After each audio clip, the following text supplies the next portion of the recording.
ಗುಜರಾತ್ ವಿಮಾನ ದುರಂತಕ್ಕೆ ಸ್ಫೋಟಕ ಟ್ವಿಸ್ಟ್ ಬಯಲಾಗಿದೆ. ತನಿಖೆಯ ಪ್ರಾಥಮಿಕ ವರದಿಯಲ್ಲಿ ಬೆಚ್ಚಿ ಬೀಳಿಸುವ ಮಾಹಿತಿ ಲಭ್ಯವಾಗಿದೆ. ಗುಜರಾತ್ ವಿಮಾನದ ದುರಂತಕ್ಕೆ ಸ್ಫೋಟಕ ಟ್ವಿಸ್ಟ್ ಕೊಟ್ಟಿರುವಂತದ್ದು. ತನಿಖೆಯ ಪ್ರಾಥಮಿಕ ವರದಿಯಲ್ಲಿ ಬೆಚ್ಚಿ ಬೀಳಿಸುವ ಮಾಹಿತಿಯೂ ಕೂಡ ಲಭ್ಯವಾಗಿದೆ. ಇನ್ನು ಎಂಜಿನ್ ಇಂಧನ ಪೂರೈಕೆ ಸ್ಥಗಿತವಾಗಿದ್ದರಿಂದ ಗುಜರಾತ್ ವಿಮಾನ ಪತನವಾಗಿದೆ. ಇನ್ನು ಎಂಜಿನ್ 1 ಮತ್ತು ಎಂಜಿನ್ 2ಗೆ ಇಂಧನ ಸಪ್ಲೈ ಕೂಡ ಬಂದ್ ಆಗಿದೆ.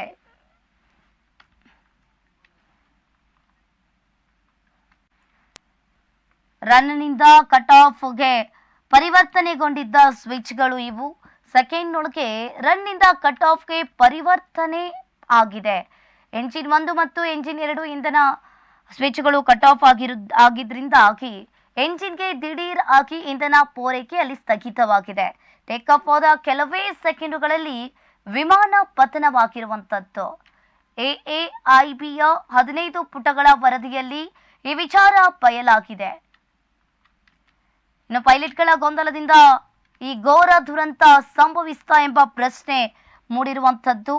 ಇನ್ನು ಭಾರತೀಯರಿಗೆ ಜೂನ್ 12 ಕರಾಳವಾದ ದಿನ. 242 ಜನರು ಪ್ರಯಾಣ ಮಾಡ್ತಾ ಇದ್ದ ಏರ್ ಇಂಡಿಯಾ ವಿಮಾನ ಭೀಕರ ದುರಂತಕ್ಕೆ ತುತ್ತಾಗಿತ್ತು.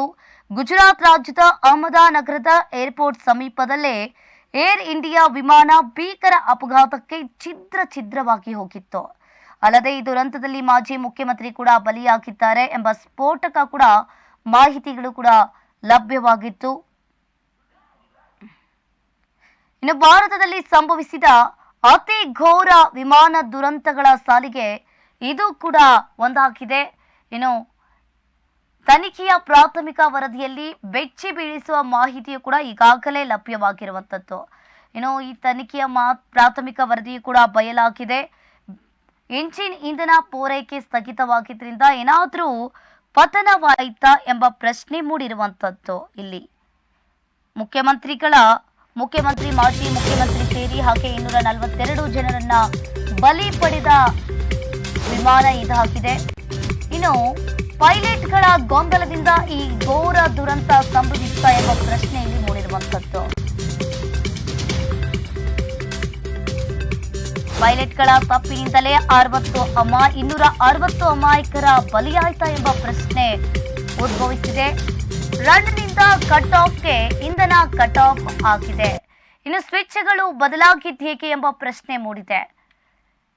ಕಾಕ್ಪಿಟ್ ಧ್ವನಿ ರೆಕಾರ್ಡರ್ನಲ್ಲಿ ಪೈಲಟ್ಗಳ ಗೊಂದಲ ಸೆರೆ ಆಗಿರುವಂಥದ್ದು. ಇನ್ನು ಕಾಕ್ಪಿಟ್ ಧ್ವನಿ ರೆಕಾರ್ಡರ್ನಲ್ಲಿ ಪೈಲಟ್ಗಳ ಗೊಂದಲ ಸೆರೆ ಆಗಿದೆ. ವಿಮಾನ ದುರಂತಕ್ಕೆ ಕಾರಣ ಏನು? ತನಿಖೆಯ ಪ್ರಾಥಮಿಕ ವರದಿಯಲ್ಲಿ ಬೆಚ್ಚಿ ಬೀಳಿಸುವ ಮಾಹಿತಿ ಈಗಾಗಲೇ ಲಭ್ಯವಾಗಿದೆ. ಇನ್ನು ಇಂಜಿನ್ಗೆ ಇಂಧನ ಪೂರೈಕೆ ಸ್ಥಗಿತವಾಗಿದ್ದರಿಂದ ಈ ವಿಮಾನ ಪತನವಾಗಿದೆ. ಎಂಜಿನ್ 1 ಮತ್ತು ಎಂಜಿನ್ 2 ಇಂಧನ ಸಪ್ಲೈ ಬಂದ್ ಆಗಿದೆ. ರನ್ನಿಂದ ಕಟ್ ಆಫ್ಗೆ ಇಲ್ಲಿ ಸ್ವಿಚ್ಗಳು ಕೂಡ ಪರಿವರ್ತನೆಗೊಂಡಿದೆ. 1 ಸೆಕೆಂಡ್ನೊಳಗೆ ರನ್ನಿಂದ ಕಟ್ ಆಫ್ಗೆ ಪರಿವರ್ತನೆಗೊಂಡ ಸ್ವಿಚ್ಗಳು. ಎಂಜಿನ್ 1 ಮತ್ತು ಎಂಜಿನ್ 2 ಇಂಧನ ಸ್ವಿಚ್ಗಳು ಸ್ಥಗಿತ ಆಗಿದೆ. ನೀವೇಕೆ ಕಡಿತಗೊಳಿಸಿದ್ದೀರಿ ಅಂತ ಹೇಳಿ ಒಬ್ಬ ಪೈಲಟ್ ಕೂಡ ಪ್ರಶ್ನೆಯನ್ನ ಮಾಡಿದ್ರು. ನಾನು ಹಾಗೆ ಮಾಡಲಿಲ್ಲ ಅಂತ ಇನ್ನೊಬ್ಬ ಪೈಲಟ್ ಉತ್ತರವನ್ನ ನೀಡಿದ್ದಾರೆ. ಇದಾದ ಕೆಲವೇ ಸೆಕೆಂಡ್ಸ್ನಲ್ಲಿ ವಿಮಾನ ಪತನವಾಗಿದೆ. ಇಂಜಿನ್ಗೆ ಇಂಧನ ಪೂರೈಕೆಯನ್ನ ಕಡಿತಗೊಳಿಸಿದ್ರಿಂದ ಇಲ್ಲಿ ದುರಂತ ಸಂಭವಿಸಿದ. ಪೈಲಟ್ಗಳ ತಪ್ಪಿನಿಂದಲೇ 260 ಅಮಾಯಕರ ಬಲಿಯಾಯ್ತಾ ಎಂಬ ಪ್ರಶ್ನೆ ಇಲ್ಲಿ ಮೂಡಿದೆ. ಪೈಲಟ್ಗಳ ಸಂಭಾಷಣೆ ಎಎಐಬಿ ತನಿಖಾ ವರದಿಯಲ್ಲಿ ಉಲ್ಲೇಖವಾಗಿರುವಂಥದ್ದು. ದೊಡ್ಡ ದುರಂತವೇ ಅಂತ ಹೇಳ್ಬೋದು. ಗುಜರಾತ್ನ ಅಹಮದಾಬಾದ್ನಲ್ಲಿ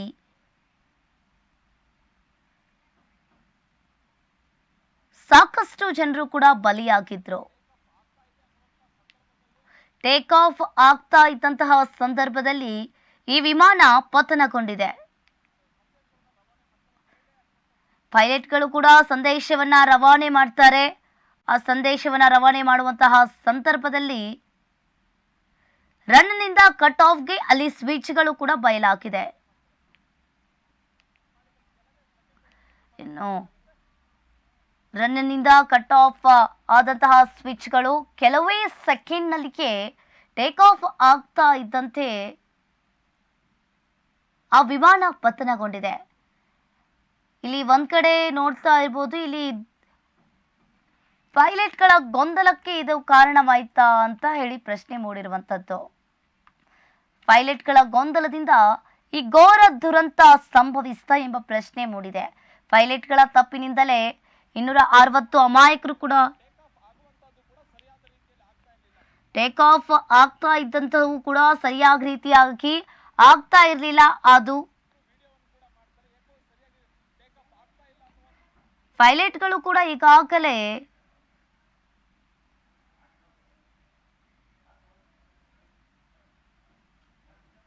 ವಿಮಾನ ದುರಂತಕ್ಕೆ ಕಾರಣ ಎಂಜಿನ್ 1, ಎಂಜಿನ್ 2 ರನ್ನಿಂದ ಟೇಕ್ ಆಫ್ಗೆ ಪರಿವರ್ತನೆಗೊಂಡ ಸ್ವಿಚ್ಗಳು 1 ಸೆಕೆಂಡ್ ಒಳಗಡೆ ರನ್ನಿಂದ ಕಟ್ ಆಫ್ಗೆ ಸ್ವಿಚ್ಗಳು ಕೂಡ ಪರಿವರ್ತನೆಗೊಂಡಿದೆ. ಇನ್ನು ಪೈಲಟ್ಗಳ ತಪ್ಪಿನಿಂದಲೇ 260 ಅಮಾಯಕರು ಕೂಡ ಇಲ್ಲಿ ಬಲಿಯಾಗಿದ್ದಾರೆ.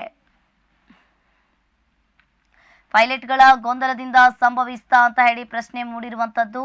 ತನಿಖೆಯ ಪ್ರಾಥಮಿಕ ವರದಿಯಲ್ಲಿಯೂ ಕೂಡ ಈಗಾಗಲೇ ಬೆಚ್ಚಿ ಬೀಳಿಸುವ ಮಾಹಿತಿ ಲಭ್ಯವಾಗಿದೆ.